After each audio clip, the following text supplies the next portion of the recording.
बच्चों, पिछले वीडियो में हमने कक्षा 6 सामाजिक विज्ञान में ये देखा था कि अक्षांश और देशांतर की मनुष्य को आवश्यकता क्यों होती है। उसमें हमने जान लिया था कि दो उदाहरणों से अक्षांश और देशांतर कितने महत्वपूर्ण है हमारे लिए। ये हमारे लिए बहुत ही आवश्यक होते हैं, बहुत से काम इनके बिना हो ही नहीं सकते हैं। तो अब हम उसमें से पहले समझते हैं अक्षांश को। अक्षांश और देशांतर को समझने के बाद फिर अगले वीडियोस में हम समझेंगे कि अक्षांश और देशांतर का प्रयोग कैसे किया जाता है। तो अब हम अक्षांश और देशांतर में से पहले लेते हैं अक्षांश को। तो अक्षांश को समझने से पहले हम पुरानी बात को एक बार याद कर लेते हैं। हमने जाना था कि जब कोई चीज ऐसे घूमती है तो उसमें एक अक्ष बन जाता है। अगर आप एक गेंद को जमीन में रखकर इस तरीके से घुमा देंगे तो आप उसके ऊपर एक बिंदु देखेंगे जिसके चारों ओर वो गेंद या बॉल घूम रही है। ऐसी एक बिंदु नीचे भी बनता है। तो इस ऊपर वाले बिंदु से नीचे वाले बिंदु तक एक अक्ष बन जाता है। अब ग्लोब में या किसी गेंद में हम इस अक्ष को ऐसे एक सीक से दिखा देते हैं कि देखिए इसके चारों ओर ये ऐसे घूम रहा है। लेकिन जब एक गेंद को आप बिना सीक डाले घुमाते हैं ऐसे और उसको जमीन में रख देते हैं तो आपको एक बिंदु यहां पर दिखाई देता है जिसके चारों ओर बॉल घूम रही होती है, ऐसे एक नीचे होता है। तो इन बिंदुओं को मिलाने वाली जो रेखा बनती है एक, उसी को अक्ष कहते हैं। अब जरूरी नहीं है कि हमेशा सीक ही डाली जाए। पृथ्वी तो बहुत विशालकाय है, भू-आभ है, उसका आकार गेंद से मिलता जुलता है, तो वो भी ऐसे घूमती है। लेकिन उसमें अक्ष में कोई सीक नहीं है, वो अक्ष स्वतः ही बन जाता है, अपने आप वो अक्ष बन जाता है। अब आपने अक्ष को समझ लिया है तो अब इसके बाद हम समझते हैं कि अक्षांश क्या है। अब हम अक्षांश की संधि विच्छेद कर देते हैं। अब देखिए आप अक्षांश की अगर संधि विच्छेद करेंगे तो क्या बनेगा? अक्ष धन अंश। अक्ष अभी आपने समझा था कि अगर जैसे पृथ्वी गोल घूमती है, ग्लोब घूमता है, कोई गेंद घूमती है, तो वो जिसके चारों ओर घूमते हैं वो एक अक्ष होता है।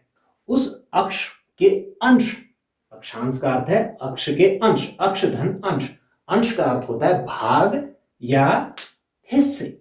तो अक्षांश का अर्थ क्या हो गया कि जो पृथ्वी का अक्ष है उसके हमने कुछ भाग कर दिए हैं, उनके भाग को ही हम अक्षांश कहते हैं।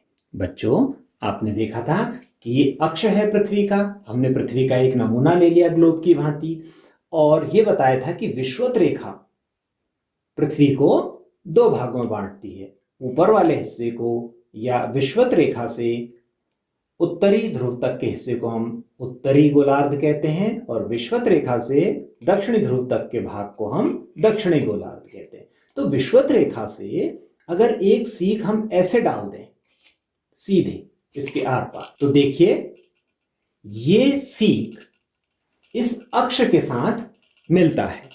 और जब ये सीक तो हम पृथ्वी पर डाल सकते हैं, पृथ्वी तो बड़ी विशालकाय है, लेकिन हम मान लेते हैं कि यहां से अगर कोई एक रेखा ऐसे सीधे खींच दी जाए पृथ्वी के केंद्र तक या केंद्र के पार। अभी इसको करके देखते हैं हम। देखिए ये जो अक्ष है जिसके चारों ओर ये पृथ्वी घूमती है, इस पर अगर हम विषुवत रेखा से सीधे एक लाइन खींच दें आर पार, तो देखिए वो लाइन इस अक्ष को पृथ्वी के केंद्र पर काटेगी। और पृथ्वी के केंद्र पर कैसे काटेगी इसको अभी हम चित्र से भी समझ लेते हैं। चित्र में देखिए बच्चों, इसमें पृथ्वी का चित्र दिखाया गया है, वो उत्तरी ध्रुव है और नीचे दक्षिणी ध्रुव लिखा हुआ है और इस पर एक विषुवत रेखा है। अब ठीक विषुवत रेखा से अगर हम सीधे एक रेखा खींच दें या कोई सीक डाल दें, अब सीक डालना तो संभव नहीं, आपको बताया था कि पृथ्वी बहुत विशालकाय है, लेकिन आप कल्पना कर सकते हैं ऐसी, तो वो सीधे उत्तरी ध्रुव और दक्षिणी ध्रुव को मिलाने वाली जो पृथ्वी के अंदर पृथ्वी का अक्ष है उसे कितने अंश के कोण पर काटेगा इसको देखिए। अब आप देख रहे हैं कि यदि हम इस तरह से यहां से सीधे एक रेखा खींचे तो वो अक्ष के साथ 90 अंश का कोण बनाएगा। ये सीधे पूरे अक्ष को दो भागों में बांट दे रहा है। 90 अंश का कोण ऊपर बन रहा है और 90 अंश का कोण नीचे बन रहा है। ये पृथ्वी का अक्ष है, ये जिसके परितः पृथ्वी घूमती है।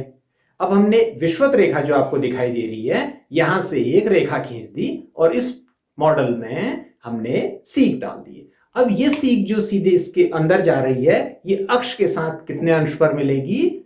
90 अंश के कोण पर। ये देखिए 90 अंश का कोण ये ऐसे बनाएगी और 90 अंश का ही ये कोण इस तरीके से बनाएगी। तो इस पूरे जो सीधी सरल रेखा थी, ऋजु कोण था एक, उसको इस रेखा ने दो समकोणों में बांट दिया है। अब आप फिर से इसको चित्र में समझने का प्रयास करिए। देखिए अक्ष को वो विषुवत रेखा से केंद्र की ओर खींचे जाने वाली कोई भी रेखा दो समकोण में बांट देती है। अब इसी से अक्षांश बने हुए हैं। अब इसको हम समझने का प्रयास करते हैं। अब देखिए बच्चों, ये तो इसके साथ 90 अंश का कोण बना रहा है, लेकिन अगर हम इससे 10 अंश ऊपर चले जाएं, अर्थात यहां पर से हम 10 अंश के कोण से एक सीक डाल दें, तो वो केंद्र से इस रेखा के साथ 10 अंश का कोण बनाएगा। उसके बाद ऐसे ही सीक इधर डाल दें, फिर इधर डाल दें, फिर इधर डालें, चारों ओर अगर सीक डाल दें इस तरीके से 10-10 अंश के कोण पर, तो इनको मिलाने वाला देखिए आप एक वृत्त बन जाएगा या एक रेखा बन जाएगी। ये देखिए इस तरीके से इस अक्ष का एक अंश हमने बांट दिया 10 अंश, तो ये 10 अंश अक्षांश हो गया।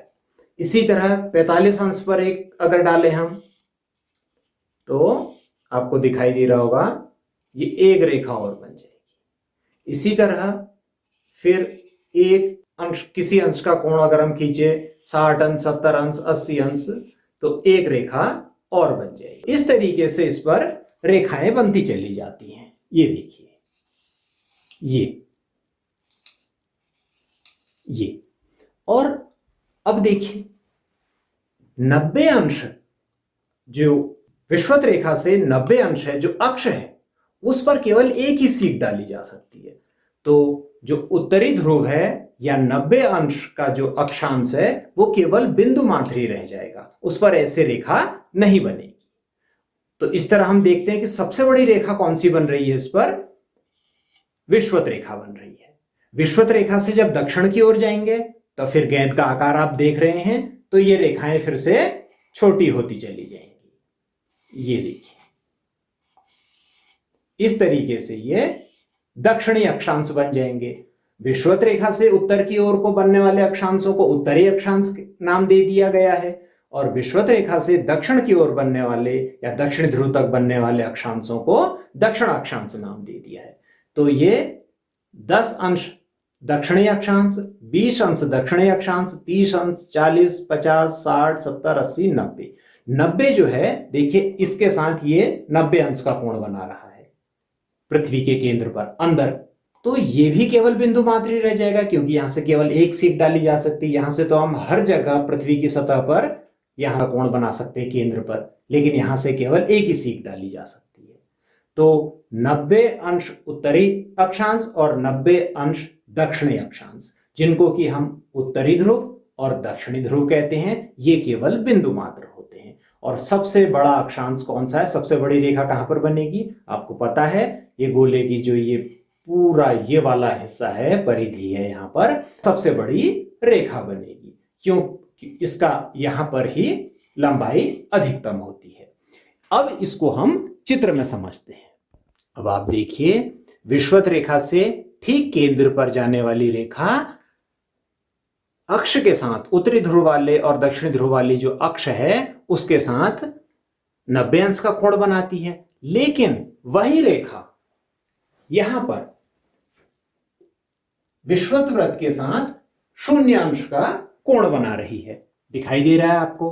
अब हम इस कोण को थोड़ा सा बढ़ा के देखते हैं।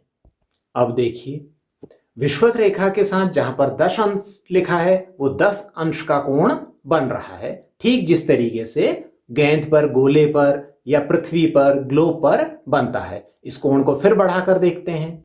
अब देखिए कोण बढ़कर 45 अंश हो गया। फिर बढ़ाकर देखें इसे, ये अब हो गया है 60 अंश। अब इसको हम 90 अंश बनाकर देखते हैं। अब ये देखिए, ये बन गया 90 अंश का कोण। ठीक इसी तरह विषुवत रेखा से दक्षिणी ध्रुव तक भी हम ऐसे ही 90 अंश के कोणों को विभिन्न अंशों में बांट देते हैं और पूरे गोले पर इन रेखाओं को मिलाते हुए जो रेखा बनती है उसे हम अक्षांश कहते हैं। अब चित्र में देखिए, 10 अंश का कोण बनाने वाली बिंदुओं को मिलाते हुए जो रेखा बनी वो 10 अंश उत्तरी अक्षांश बन गया। ठीक इसी तरीके से 20 अंश के कोण बनाने वाले सारे बिंदुओं को अगर पृथ्वी में मिला देते हैं तो वो 20 अंश उत्तरी अक्षांश बन जाता है, जैसा कि आप इस गेंद में देख रहे हैं। फिर से एक बार हम इस गेंद को देखेंगे। ये देखिए, चित्र में हम इस तरह नहीं दिखा सकते, लेकिन गेंद में हम इस तरीके से इसको घुमाकर दिखा सकते हैं कि ये जो रेखाएं बनती हैं, अगर 10-10 अंश के यहाँ पर हम लगाते जाएं तो उन बिंदुओं को मिलाने वाली रेखा 10 अंश उत्तरी अक्षांश, 20 अंश उत्तरी अक्षांश, इसी तरह दक्षिणी अक्षांश भी 10 अंश, 20 अंश, 30 अंश, ये सब दक्षिणी अक्षांश होंगे। तो इस तरीके से ग्लोब पर अक्षांश रेखाएं बनी हुई हैं, जो कि अक्ष को हमने 180 भागों में बांटा है, जिसमें से 90 भाग हमने ऊपर बांट दिए हैं और 90 भाग हम नीचे बांट देते हैं। और ये अक्षांश अब कहाँ उपयोग होते हैं, ये हम अगले वीडियो में देखेंगे।